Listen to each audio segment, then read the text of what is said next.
था, पर वहाँ हम लोग को समिति में जो बोला जा रहा है हमको वो एक भी पसंद नहीं आ रहा है। और फूलचंद तिर्की लोग में जो भी बदनामी लगा है, जैसे कि ज़मीन बेचने का या फिर ज़मीनी लोग आके हड़पवा दे रहा है, दलाल है, ये है, सब वो लोग की तरफ से झूठा है, क्योंकि वो लोग हम लोग का ज़मीन को हड़पना चाहता है, ना कि ये लोग तो न्याय के लिए न गया था।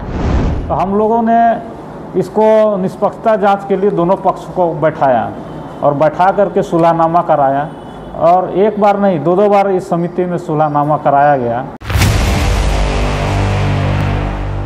केंद्रीय सरना समिति के अध्यक्ष फूलचंद तिर्की पर एक आदिवासी विधवा महिला की जमीन पर कब्जा करने का आरोप लगाया गया है। इन आरोपों के बाद आदिवासी विधवा महिला और उनकी शादीशुदा बेटी फूलचंद तिर्की के बचाव में सामने आई है। उन्होंने बताया, परिवार और समाज के लोग उनके हिस्से की जमीन का इस्तेमाल करने नहीं दे रहे हैं। इसकी शिकायत उन्होंने केंद्रीय सरना समिति से की थी।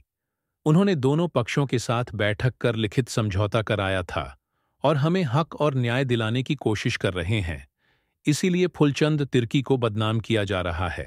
मेरा नाम स्वीटी तिग्गा है। मेरा पिताजी का नाम स्वर्गीय भगत तिग्गा है। हम अड़गोड़ा डुंगरी टोली के रहने वाले हैं। मेरा ये मामला है कि मेरे ज़मीन, मतलब मेरी मम्मी और मेरा बाबा का ज़मीन में मेरा ख़ानदानी वाला लोग चाहता है कि हम लोग को ना दे, नहीं दे। क्यों? क्योंकि हम लोग मेरी मम्मी के पास हम एकलौती बेटी हो गए, बेटी का हक नहीं बनता है क्योंकि ये लोग देना नहीं चाहता है, और हम लोग को डेली मारपीट वगैरह सब चीज़ करके भेजता है। इसीलिए हम फूलचंद तिर्की के पास आए, समिति में थी क्या बोलते हैं एप्लीकेशन डाले कि देखिए हम लोग का न्याय कर दीजिए सही तरह से। एक बार न्याय दिए, उस दिन आए शुरू बैठक में वो लोग सबको आया, सबको अपना अपना बात रखे, वो लोग भी हाँ बोला। दूसरा बैठक में जब समिति वाला लोग बोला कि ये चीज़ है, मतलब समिति अपना बात बताए थे, हम रखा और हम लोग को अपना न्याय दिया कि इसमें आप लोग ये खेती बाड़ी चाहे घर और सब कुछ भी बना सकते हैं, पर बेच नहीं सकते हैं, ये वो लोग भी बोला। आपसी सहमति से वो लोग भी सब चीज़ हम लोग को साइन वगैरह सब चीज़ करके गया। घर जाने के बाद हम लोग 1 सप्ताह नहीं, दूसरा सप्ताह में हम लोग सोचे कि चलो हम लोग वहाँ पे घर बनाएंगे, अपना जो ज़मीन है वहाँ पे घर बनाएंगे सोचे। तो वहाँ जाके हम लोग को पता नहीं है, अब हम लोग बिना नापी का तो दूसरा के एरिया में हम लोग जाके खोदाई चाहे कुछ भी चीज़ तो नहीं ना कर सकते हैं। जितना जाने जितना थे किए, तो हम अपना तरफ से गए, सबको बोले कि चलिए वहाँ पे मेरा कहाँ पे पड़ता है बता दीजिएगा, हम खेत उसको जाके हम बाउंड्री वगैरह करवाएंगे। शुरू दिन गए, आदमी लोगों के बाद हम लोग नहीं जानते, हम लोग समिति को नहीं मानते हैं बोला। दूसरा दिन गए, तपर में भी बोला नहीं जानते। तीसरा दिन हम जाके लास्ट में अपने से करवा रहे थे, तो लोग फिर उस समय आया, एगो बच्चा आया, मतलब राम करके भेज दिया अपना बेटा को, उसको भेजा और वहाँ तक वो बोला कि हाँ यहाँ किसका है, जहाँ आप लोग का ज़मीन उमीन नहीं पड़ता है बोल के वो लोग नापी रुकवा दिया। चलिए उसका दूसरा दिन रुक गए। फूलचंद तिर्की को उसके बाद हम बोले फ़ोन करके कि नहीं सर, हम लोग को नापने नहीं दे रहा है, आप लोग का भी बात नहीं मान रहा है, आप लोग आइए और हमको नापी करके दीजिए। वो लोग नापी करके उस दिन भी बोला कि जाइए अपना पूरा फैमिली वाला लोग को बोल दीजिए। हम लोग गए, पूरा फैमिली वाला लोग को हम पूरा घर घर गए, सबके पास गए, दोनों भैया के पास कि चलिए वहाँ पे आज नापी होगा, सर समिति वाला लोग को बुलाए हैं तो नापी करने के लिए चलिए कह के। वो लोग उस समय भी बोला कि हम समिति वाला को नहीं जानते हैं, हम उसको नहीं मानते हैं। उस समय भी बोला, उस समय चलिए समिति वाला लोग आया, उस समय वो लोग हाजिर नहीं हुआ। दूसरा दिन वो लोग जहाँ पे हम कोड़ा कोड़ी किए थे, बाउंड्री के लिए हम नापे थे, तो हम अपना पूरा कोड़वाए थे, कोड़ा कोड़ी किए थे। दूसरा दिन गया, वोट दिया। दूसरा दिन मेरा घर आके लड़ा, सबको आके लड़ा कि तुम बहुत बॉस बन रही है, हाँ तुम बेटी हो गई है, शादी कर ली है, तेरा कोई हक नहीं बनता है। मेरी माँ अकेले है तो उसका तरफ से मेरी माँ अकेले है तो हम उसका तरफ से नहीं बोलेंगे, उसका तरफ से हम लड़े, हम बोले कि उसका हक बनता है वहाँ पे हम अपना कुछ हो करें। मेरी माँ का तरफ से हम वहाँ पे घर बनाए, चाहे उसको हम खेती बाड़ी करें, चाहे बाउंड्री वुंड्री करके हम उसको कुछ करने के लिए थी करें। उस समय वो नहीं हुआ। उसका दूसरा दिन जब फूलचंद तिर्की लोग को हम बुलाएं तो गेट को बंद कर दिया। सबसे पहले गेट को बंद कर दिया और दूसरा को बदनाम कर रहा है कि नहीं जिसका गेट है वो लोग बंद कर दिया। और उधर से 5-6 नहीं कम से कम 50 आदमी को, लड़का लोग को पूरा जमा करके वहाँ एरिया में वो लोग बैठा हुआ है। समिति वाला लोग पहुँचा, गेट खुलवाने का कोशिश किया, गेट नहीं खोला। जब समिति बोला कि चलो कल मीटिंग है बोल रहा है तो कल तुम लोग सामाजिक सब कोई बैठ लेना कह के, बैठने के लिए लोग बोला, वापस हो रहा था। अब पूरा समिति वाला लोग को घेर लिया। घेरने के बाद वो लोग बोलने लगा कि कल कुछ मीटिंग नहीं होगा, जो होगा आज होगा। आज बोल के वो लोग हम लोग का अखाड़ा, सरना अखाड़ा में जो बोलते हैं वहाँ लेके गया। हम लोग को बैठा, मीडिया वाला लोग को किसको किसको बुलाया, फिर उसके बाद पुलिस लोग को बुलाया और उन लोग के सामने हम लोग को बोल रहा है कि नहीं, अध्यक्ष में बोल रहा है कि नहीं ये लोग ज़मीन दलाली बेचने के लिए आया है और उसी में उस समय मारपीट करने लगा। हम लोग बोले कि हम लोग वहाँ पे अपना बाउंड्री कर रहे हैं, तप्पर में भी ये बात नहीं माना और हम लोग को उटपटांग गाली गलौज करने लगा। फूलचंद तिर्की तुम ऐसा है, दलाल है, ये है, वो करने लगा और प्लस हमको, मेरी माँ को, मेरे हस्बैंड को मारने जैसा किया। तब हम लोग वहाँ पे पुलिस प्रशासन लोग बोला कि तुम लोग यहाँ से छोड़ो, यहाँ से तुम लोग जाओ थाना में डायरेक्ट। हम लोग फिर सब कोई मिलके थाना में गए, रिपोर्ट लिखवा के फिर एथी किए। तब जाके वो लोग आज बैठक करता है और आज बैठक में बोलता है कि नहीं हम तुम लोग को भी देंगे। तो किस टाइप से देंगे वो भी सुन लीजिए। देंगे जैसे कि सरना समिति में मतलब जो भी होता है, बेटी का हक नहीं है, हमको सबसे पहले वहाँ भी बोला गया। चलिए हम मानते हैं कि बेटी का हक नहीं है, माँ का तो हक है, उसके नाम पे तो दे, वो भी हुआ। तो उसमें बोल रहा है कि देंगे। उसमें भी बात ये रखा गया है कि जैसे कि अगर मेरी माँ जब तक जी रही है तब तक वहाँ पे चाहे रेंट बना रही है, चाहे कुछ भी बना रही है, बनाने दे लेते हैं। और अगर बाय चांस कुछ हो गई तो वो चीज संपत्ति जो मेरी माँ का संपत्ति है वो लोग रखेगा। ये कहाँ का न्याय हुआ? ये तो नहीं ना बात है कि वो लोग रखेगा। हाँ, आप लोग को लीज पे दे रहा है। हाँ, लीज पे दे रहा है, जैसे कि जब तक तेरी माँ जिंदा है तब तक तुम लोग रखो और जहाँ कुछ हो जाएगी हम लोग का पूरा फैमिली खानदान वाला का हो जाएगा। ये तो कहीं से भी नहीं है, इंसाफ नहीं है। इसीलिए हमको यहाँ का न्याय अच्छा लगा था, पर वहाँ हम लोग को समिति में जो बोला जा रहा है हमको वो एक भी पसंद नहीं आ रहा है। और फूलचंद तिर्की लोग में जो भी बदनामी लगा है, जैसे कि ज़मीन बेचने का या फिर ज़मीनी लोग आके हड़पवा दे रहा है, दलाल है, ये है, सब वो लोग की तरफ से झूठा है। क्योंकि वो लोग हम लोग का ज़मीन को हड़पना चाहता है, ना कि ये लोग तो न्याय के लिए न गया था, ये लोग सही चीज़ के लिए गया था। फूलचंद तिर्की ने भी खुद पर लगे आरोपों का खंडन करते हुए कहा कि वे केवल समिति के नियमों का पालन कर रहे थे और उनकी मंशा केवल विवाद को सुलझाने की थी।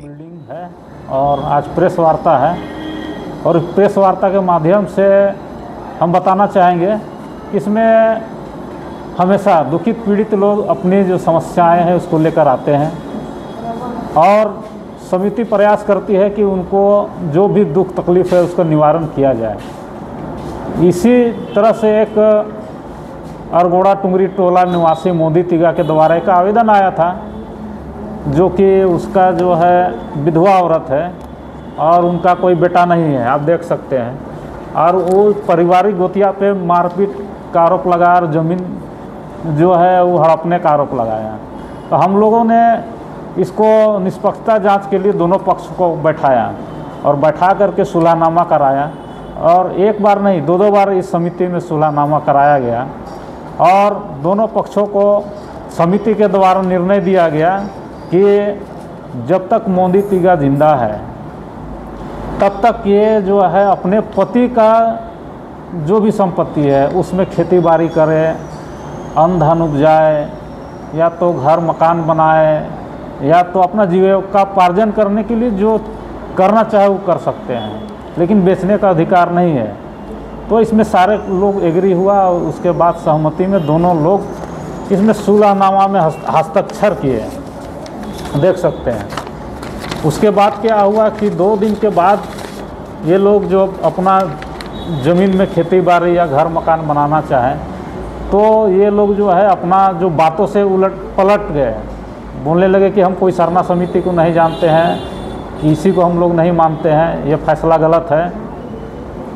तो इन लोगों ने पहला बार जब अपना ज़मीन पे काम करना शुरू किया उस समय तक लोग नहीं आया और घर घर जाके इन लोगों ने जो है अपना पूरा गोतिया ख़ानदान को बुलाया कि चलिए जो भी है अपना देख लीजिएगा। तो इस तरह से बात जो है कोई नहीं आया। फिर दूसरा दिन जो है उस समय तक भी कुछ नहीं हुआ, लेकिन तीसरा दिन जब जो प्रथम पक्ष के लोग हम लोग को खबर किए कि आप लोग कभी बात नहीं सुना जा रहा है तो समिति आप लोग आइए, तो हम लोग बोले कि जो हम लोग निर्णय दिए थे आखिर क्या बात है। एक जानने समझने के लिए हम लोग भी गए या बैठक करके बात करते कि आखिर क्या बात है।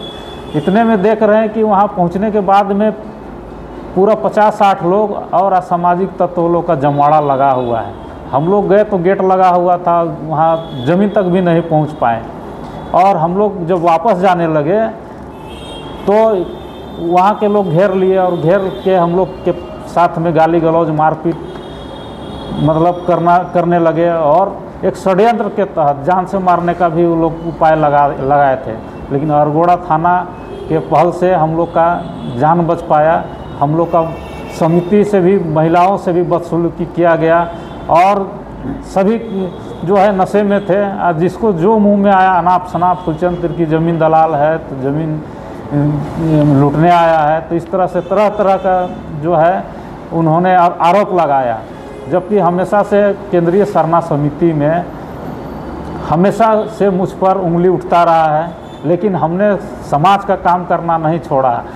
अब इस पूरे मामले में आपके पास इनके लिए क्या रास्ता है, किस तरह से इनको इंसाफ दिलाएंगे? देखिए, हम लोग प्रयास किए कि केंद्रीय सरना समिति समाज की तरफ से इन लोग को न्याय मिले और हम लोगों ने न्याय भी दिया। और इसमें लिखा हुआ है आवेदन में कि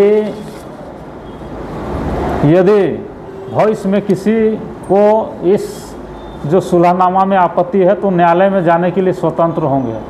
तो ये लोग जो समिति का बात नहीं मान रहे हैं तो ये लोग अपना न्यायालय में जा कर के अपना जो है न्याय पाने में सक्षम है, क्योंकि समिति का जो भी काम था एक न्याय दे दिया है। इसके बाद अब जो न्यायालय का काम है कि न्यायालय इस पर क्या कार्रवाई करेगी। इस पूरे घटनाक्रम में आपकी तरफ से थाना में लिखित आवेदन दिया गया है या आपके और आपके पीड़िता के द्वारा किन किन लोगों के खिलाफ आप नामजद उसमें कंप्लेंट की है? आवेदन में जो आवेदक में जो नाम है आप देख सकते हैं।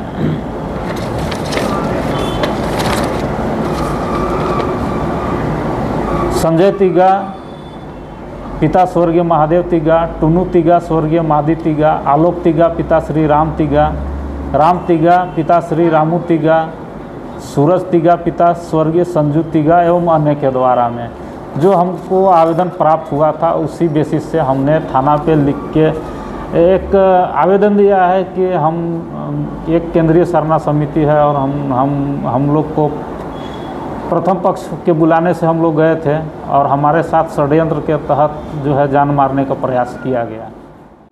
यह मुद्दा न केवल एक कानूनी मामला है बल्कि यह सामाजिक और सांस्कृतिक मुद्दा भी है। आदिवासी समाज में परंपराओं का बहुत महत्व है, लेकिन इन परंपराओं को बदलते समय के साथ ढालना भी जरूरी है। आप क्या सोचते हैं? क्या आदिवासी महिला के विधवा होने के बाद उसके पति के संपत्ति पर हक भी खत्म होना चाहिए?